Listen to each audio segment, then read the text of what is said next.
At dinivide namin yan sa 2. Ano po yung 2? Every 12 hours, 8 matches lang po ang pwede pumasok per cycle.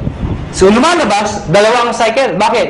Diba? From 12 o'clock ng gabi hanggang 11:59 ng tanghali, tama ba? Tama. Pwede kayo magpasok ng 8 matches. Ano yung 8 matches ulit? 8. Nakuha niyo ako? Hindi kailangan ikaw ang mag-iimbita lahat niyan. Hanggang dulo po yan. Pag umabot lahat ng batches nila, hanggang 8, kahit di mo nakilala, hanggang doon lang babayaran namin. Pag nalagpas ka per cycle, ang tawag namin, flush out. Ibig sabihin, yung susobra dyan, hindi na ho kayo babayaran. So, ang sikreto ng iba, kakausapin yung mga sa ilalim. Pwede bang mamaya na lang, alas 12, saka kayo magpasok ulit? Para, another 8 match ka na naman per cycle. Total of 16 matches per day. Pag kinumpute mo yun, 16 times 1.5, magkano po yun? Nakuha niyo ako? Ang ginagawa ng iba, ang sikreto ng iba, ang ginagawa, paano pag malaki na yung grupo? Sayang naman. Anong sikreto ng iba? Isinasali, minimember ho, yung kamag-anak para pasok pa rin. Ano yung sabihin nun? Ikaw to. Isinali mo yung asawa mo. Isinali mo yung anak mo. Pwedeng sinali mo yung pinsan mo. Nakuha niyo ako? Bakit? Para yung iimbitahin mo, imbis na ibibigay mo dito, ilagay mo dito. Para pati yung kamag-anak mo, nakikinabang. Nakuha niyo ako? Oh, yung kakilala ko pa isa, ilagay mo dito. Di pati siya nakinabang? Nakuha niyo ako? Para pag ito na maximum na, ng 16, siya hindi pa. Siya hindi pa. Pasok pa rin sa kanya. Naiintindihan niyo ba yun? Maganda ba? Maganda. Dito tayo matatapos. Matatapos na po. Parang sabihin niyo, bakit naman ang sulat niya? Hindi mo pwede ayusin. Alam niyo, kahit anong gawin ko, kahit anong pilit ko, mula nung ako'y natuto magsulat, hanggang ngayon ho, hindi ko mabago-bago ho ito. Nanay ko lang ho, nakapagsabi sa akin, nakapag-explain kung bakit hindi ko mabago. Sabi ko, Nay, bakit sulat ko? Ang sabi nanay ko, anak, pag pangit ang sulat mo, kabaliktaran ng itsura mo. Alam niyo, kaya pala hindi magbago-bago ang sulat ko. Kaya ako sa inyo, may tip ko sa inyo. Pag uwi nyo mamaya, nakita nyo sa salamin, hindi maganda nakita nyo, ganda nyo na lang ho ang sulat nyo. Ano ha? Ang tawag mo dito, stair step. Teka. Di ba meron ng ganito? Bakit may ganito pa? Napakahaba naman, pampagulo pa. Hindi ho. Ito kasi, to be honest with you, mabilis ang pera talaga dito. Maraming yumayaman kagad dito. Pero pagdating dito, pang matagalan ng income naman to. Meaning, kapag matagal na, ang base mo kumita, pero tumatagal pa yung income mo. Di ba mas maganda yung ganun? Paano ito? Ito, based sa product movement. Hindi ho sa membership. Paano nangyari yun? Pag kayo nag-join, tatawagin namin kayong distributor. Ano requirements? Of course, you must be 18 years old and above. Kailangan 18 pataas. Pangalawa, syempre, negosyo po ito. Importante sa negosyo na kayo po ay excited. Nakuha niyo ako? Pwede ba tinan yung katabi niyo? Sige, tinan niyo. Yan. Sabihin niyo sa katabi niyo, ngumiti ka naman. Yan. Masarap ba yung feeling ng lagi nakangiti yung nakakasalubong mo? Masarap, diba? Alam niyo, ako, suplado akong tao. Napaka-suplado ko. Pero dahil sa negosyo to, nagbago ko ang aura ko. Minaser ko paano ngumiti. May nagturo sa akin. Tuturo ko rin sa inyo. Pag-uwi niyo mamaya, mga bandang alas 12. Pumunta ko kayo sa kwarto nyo o sa banyo. Maganda yung nag-iisa lang ho kayo. Ilak nyo yung pinto. Mas maganda magsuot kayo ng itim. O kung anong gusto nyo. Bakit naman kung nakahubad kayo, di ba? Diba? Tingin ho kayo sa lamin at i-practice nyo to 1 to 10. Believe me, effective po ito. Tingnan nyo ho sarili nyo, siguraduhin nyo ha. Dahil pag iba nakita nyo, tumakbo na ho kayo. Sabihin mo sa sarili mo, 1.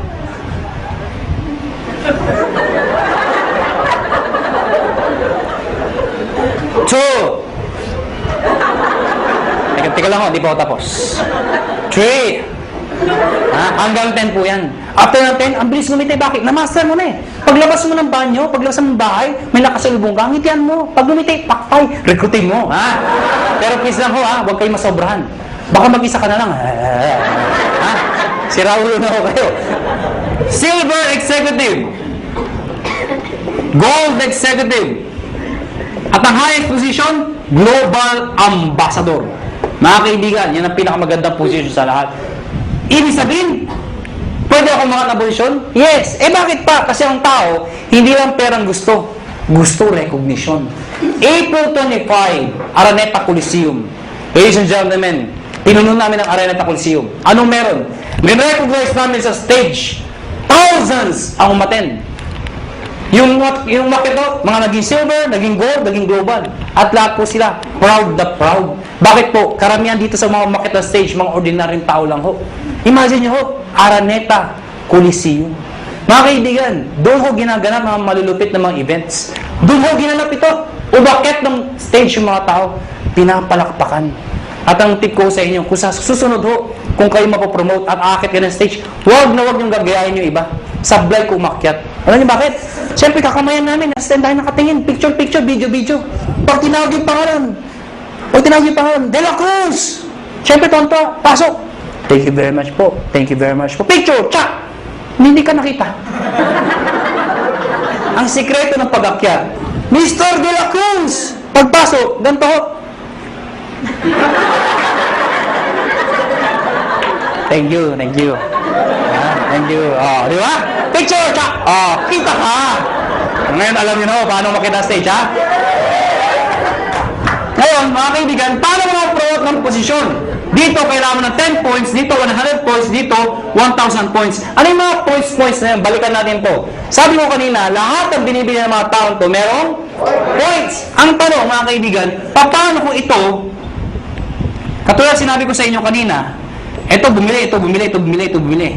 Ang sabi ko sa inyo kanina, yung binibili ng mga tao dito, pag umabot ng 1,200, hahanap ng kamatsyan, 1,500 ka ulit. Tama? Baka hindi nyo na itanong, o baka hindi nyo naisip, paano yung binibili ng mga taong to? Mas marami sila. Papalo dito? Wala nga papaluan. Dito ako papasok yun. Lahat ng tao sa ilalim mo, basta galing sa'yo, hindi binigay sa'yo. Lahat ng taong yan, basta bumili ang produkto, kahit hanggang dulo, basta bibili ang produkto, yung points niyan, points, lahat ng dinaanan, hanggang sa'yo, points mo rin yun. Ibig sabihin, ito total lahat ng binibili mga points. Pag umabot ng 10 points, ikaw, magiging silver ka ngayon. Ano ngayon? Pag silver na ako. Pag silver ka na, may 10% rebate ka pa. Ano yung 10%? Overriding commission mo yan sa grupo mo. Hindi ko maintindihan. Di ba bumibili ang produkto tomato? Na-promote ka, silver ka na. Yung susunod nilang bibilin, hanggang dulo, meron kang 10% sa lahat ng binibili nila bukod sa 1,515. Nakuha niyo ako? At yung 10% na yan, based yan sa points. Okay? 10% ng points. Hindi ko naintindihan. Ganito lang ako kasimple yun. Lahat ng produkto may points, tama? Yung 10% ng points, pwede mo rin convert sa pera. Ibig sabihin, pera din yun. Nakuha niyo ako? Bumibili pa rin sila. Hindi na ako tumitigil. Pag umabot na 100, magiging gold ka. Ano ngayon? Yung 10 mo, magiging 20%. Pag umabot ng 1,000, magiging 30% lahat ng binibili ng lahat ng tao sa ilalim mo. Maganda o ba? Maganda. Ito po is higher rebate minus lower rebate. Ibig sabihin, pag na-promote itong taong to ng gold, lahat ng tao sa ilalim niya, 30 minus 20, 10% ka na lang. Hindi na 30%. Kasi siya, may 20%. Nakuha niyo ako? Ngayon, baka nalito ba kayo? Mabilis ba ako magulo o kayo ang magulo? Ang good news, mga kaibigan, eto ho, no time frame. Ibig sabihin, pwedeng matapos yan after 1 week, after 1 month, after 3 months, even after 1 year. Hindi ho kayo mazizero. Hindi yan 2 months tapusin mo, 6 months tapusin mo. Pag di mo natapos, 0 ka, umpisahan mo ulit. Hindi ho. Mula umpisa hanggang dulo, iipunin po yan. Hindi ka nazizero. Ang good news po dito, group points po yan. Kasi kung ikaw lang bibili na lahat yan, di mo kaya. Lahat ng tao, points sa'yo. At ito nakakabaliw sa lahat. There is no demotion. Ano yung sabihin nun? Pag ikaw may 100 points ka na, gold ka na, tama?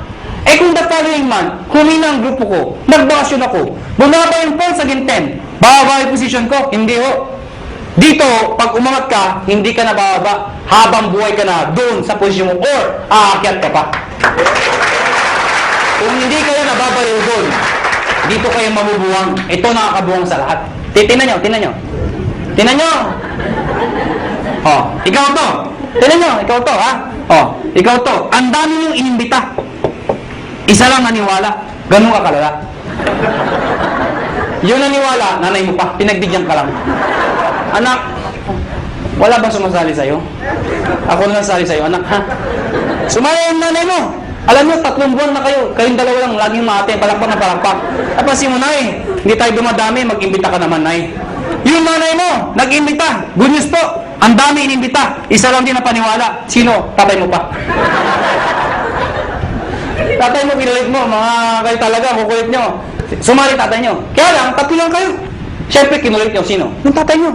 Tayo, mag-imbita ka naman. Eh, yung tatay nyo, napaka-mahihain. Napaka-busy. Wala pang kakilala. Ganun kalala. Buti na lang, may isang kakilala. Isa lang. Pero yung isang yun, halimaw pala. Lahat ng imbita, sumabog. Naniwala. Pumutok ko. Naging global ambassador. Pwede mangyari yun. Good news po. Itong 3 to, lahat yan, pare-parehong global ambassador. Dahil pwede kang makaimbita ng tao mas magaling sa'yo. Tama? Pwede ikaw mahihain ka. Pero naimbita mo, makapalang mukha. Di damay ka. Sasabihin hindi ako magaling magsalita. Eh, naimbita mo, 2 magaling. Di mas magaling ka. Bakit? Downline mo lang yung 2 magaling eh.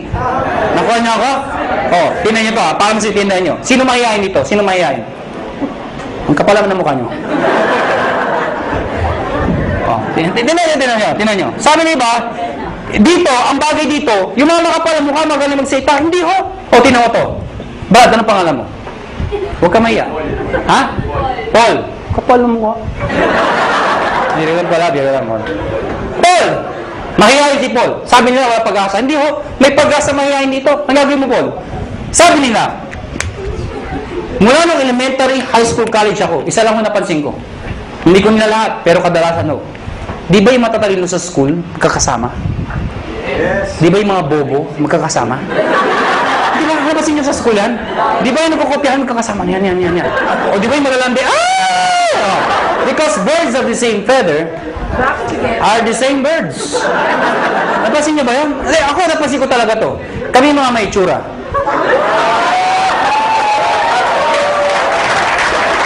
Paul, ikaw to. Sa susunod na may seminar, dali mo dito yung 2 kaibigang mahihain. Pagdating ng 2, sabihin, mahihain din kami. Ano sabihin natin sa 2? Hindi, imbitahin niyo pa yung mga mahihain yung kaibigan. Hindi mapupuno tayo ng mahihain tao dito. Lahat ba kayo mahihain? Opo. Hindi naman naman kayo mahihain. E paano mo sa iyahin? May naimbita. Makapala mo ka. Hindi mo nakilala yung Paul. Kaibigan mo, kumpare, kapitbahay ka, mag-aral. Hindi mo nakakilala. Naimbita dito. Ang kapal. Recruit. Recruit. Pag yan makapala mo ka, pumutok. Ladies and gentlemen, Paul, damay ka. Magiging global ambassador ka rin. Maganda ba? Maganda. Kaya Paul, ngayon may pag-asa ka na. Nakuha niyo ako? Dahil ang Pilipino, pag kumakapal ang bulsa, kumakapal ang mukha. Tama? Mga kaibigan, tapos na ho. May bago tayo maghiwalay. Siyempre, bibigyan ko yung mga tips. Siyempre, sa dami na sinabi ko, malamang, hindi nyo lahat mahalala yun. Ang dami na, di ba? Pag bakasyon dito, ano sabi? Basta 1.5 ta, puro 1.5 na 1.5. Maalala nyo lang, 1.5 eh, di ba? Ang dami na eh. Ma-explain nyo ba? Kaya mga kaibigan, ang tip ko sa inyo, number 1, kung bago kayo umuwi, number 1, kung ikaw ay first timer, hindi mo maintindihan na sa upuan. Ano gagawin mo? Balikan mo. Hiram ka ng CD. Magtanong ka. Mag-explain ka ulit. Ibig sabihin, pag-aralan mo yung negosyo. Study the business. Nakuha niyo ako? Number 2, pag napag-aralan mo, syempre, try the products. Better yet, mag-join ka na. Total, nagustuhan mo na. Try the products. Number 3, gumawa ka ng prospect list mo. Bakit? Syempre, isulat mo lahat ng nakilala mo. I-categorize mo sila. A, B, and C. Bakit? A, lahat ng kilala mo masipag, yun ang imbitahin mo. Bakit? Pag lumaki yung masipag, bibilis ang grupo mo. B, yung mga tamad. Eh, ba't tamad iniimbita? Kahit tamad, imbitahin mo. Bakit? Baka kilala niya yung masipag. Tama? C, yung mga walang kwenta. Bakit iniimbita yan? Baka may sakit, bentahan mo. Nakatulong ka pa. Tama? Eh kung ABC, puro ayaw, wala talaga, ayaw talaga. Ayun, ibaon mo ng buhay. Ha? Hindi, bibiro lang ako. Ibig sabihin, ibaon buhay, balikan mo pag kumikita ka na. Nag-guess niyo ako? Number 4, hakot. Ano yung hakot? Pag kayo nag-imbita, huwag pa isa-isa. Sayang mo oras ninyo. Pag kayo nag-imbita, maramihan. Siyempre, pag nag-imbita ka ng isa, inindyan ka, walang natira. Eh kung 10 inimbita mo, inindyan ka ng siyam, may natirang isa. Di ba? Panginoon, mag-isa ka lang dito. Ang dahil ko recruit, asan? Wala, hindi mo din eh. Di ba? Pangit ng gano'n, di ba? Kaya dadamihan mo ang kakausapin mo. Ang good news mo dito, ang tip ho, pag kayo nag-imbita, siguraduhin nyo, excited ho kayo. Okay, papatay-patay, wala sali. Gusto mo yumaman? Sama ka? Ay, tsura kausap mo. Sure. Mga kaibigan, pag kayo nag-imbita, excited, sumama ka, ha? Pero pisa nga, huwag nyo ipipilit pumasok, punong-punong lang, iba, tara, pasok, dito lang!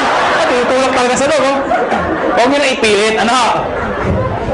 Hakot! Number 5, mga kaibigan, baliw.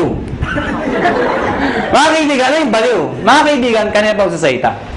Iba ngumingiti, iba tumatawa, iba may pumapalakpak. Pero alam mo, may mangilan-ngilan. Mula umpisa hanggang huli. Hindi ko alam kung hindi ko rin maintindihan. Ganito ay tsura.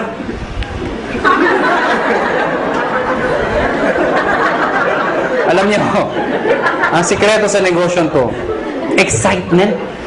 Pwede hindi mo naintindihan eh. Pero that's excitement. Ganda ba? Oo, maganda ang sabi. Basta maganda, ang ganda talaga ha. Nakuha niyo ako? Excitement. Kaya ang tip ko sa inyo, pagpapalakpak ko kayo, hindi mo ganyan. Bilang ang mga palakpak niyo. Imagine nyo, nagsasayta, may ari na ho. Yung pinakamaitsura pa. Tapos, papalakpak kayo. Papalakpak kayo, iba, ganito pa, walang kabuhay-buhay. Ganito ang pagpapalakpak. Tuturuan ko kayo paano papalakpak. Lahat papalakpak, ha? Taas ang kamay. Ako muna. Ako muna. Taas ang kamay. At pag siya palakpak, lahat dapat may kasama. Woo! Patinan nyo ha, sabay-sabay ha, sabay-sabay. Ang hindi papalakpak, may putok yan ha. Sabay-sabay ha, 1, 2, palakpak! Mga kaibigan, pag ganyan kayo pumalakpak, mula umpisa hanggang huli, anong tsura first timer? Pagkapasipan, mga tabi negosyo, pag-uwi ng bahay, saan nga rin, pagkaginate, sa dahil ang kabaluan, nakakahawa yan. Palakpak naman kayo dyan.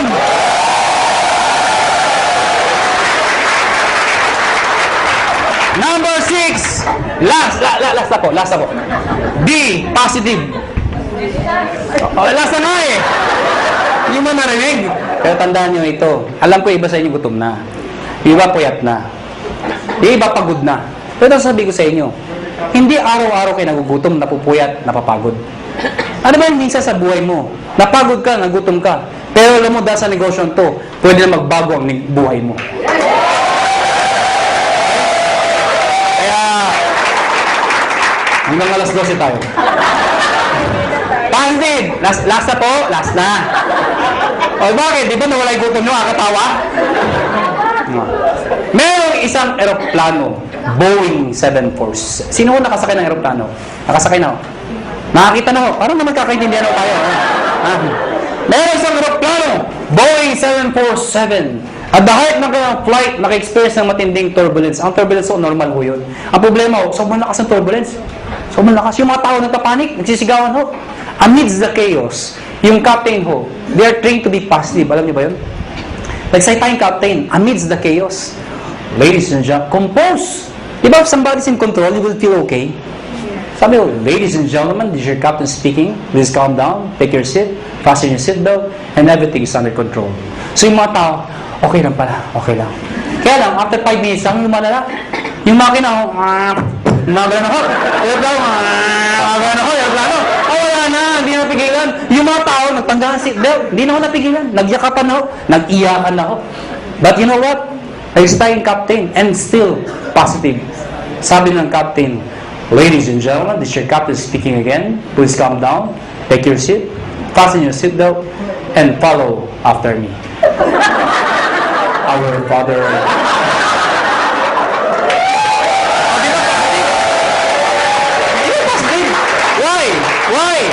Is prayer positive?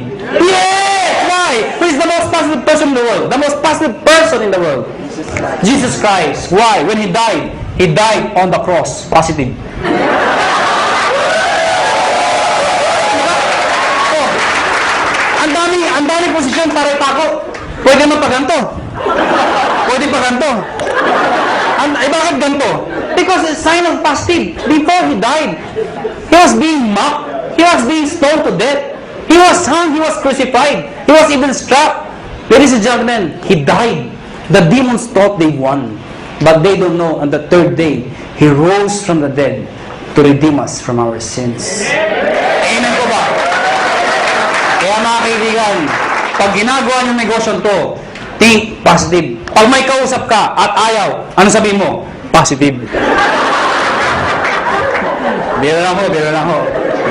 Mga kaibigan, before we go, alam ko, tapos na ho ang seminar, pero bago tayo maghiwalay, alam niyo, ang AIM Global ho, kami ho, willing ho kami tumulong sa mga taong gusto magpatulong. Kung ayaw niyo, maraming salamat ho sa pagpunta niyo, pero bago tayo maghiwalay, uunahan ko lang ho kayo. May mga taong magsabi sa inyo ng mga salitang ito.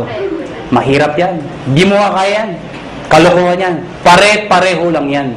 Ito lang ako sabihin ko sa inyo. Pipiliin niyo ho ang taong papakinggan niyo. Nakuha niyo ako? Pag gusto niyo yumaman, dumikit ka, makinig ka sa mayaman. Yun ang sikreto ng pagyaman. Pag gusto maghirap, dumikit ka, makinig ka sa mahirap. Tama. Nagkataon ho, yumaman ho ako. Nagkataon ho, yumaman ho ako. Nagkataon ho. Ha? Oh, alam mo, sana ho, ang prinsipyo ko, maging prinsipyo mo. Sana ho, ang prinsipyo ko maging prinsipyo nyo. Ano ba ang prinsipyo ko? Sana ang prinsipyo ko maging prinsipyo nyo. Ano ba yung prinsipyo ko? Habang bata ka, habang may lakas ka, habang may oras pa, pag may opportunity, sumubok ka. Hindi man para sa'yo, ang importante, sumusubok ka. Nag-fail ka, okay lang. Importante sinubukan mo. Nakuha niyo ako? Ang mahirap sa atin kasi, iba sa atin, hindi pa ka sumasali. Ay, mahirap yan. Hindi ko kaya yan. Nakuha niyo ako? Sige lang, pag nag-fail ka, okay lang. Bata ka pa. Nakuha niyo? Ang mahirap sa atin kasi, pag matanda na, saka sumusubok. Gusto ba yung benta ka na 90? Saka ka lang susubok? Saan yung opportunity? Sasali ako. Maganda yun. Bata ka pa? Sige lang! Pag nag-fail ka, okay lang. Bata ka pa. Eh kung mag-succeed ka, tinan niyo ako. Ano? Dahil mga kaibigan, iba ho ang bata. Iba ho ang bata. Na mayaman, iba iniisip nyo eh. Hindi, totoo naman, iba ho ang bata habang successful. Iba. Mas may enjoy mo. Katulad incentive namin, US trip. Pag may edad ka na, hindi mo ma-enjoy yun. Sa Amerika ka? Ganda ng Amerika.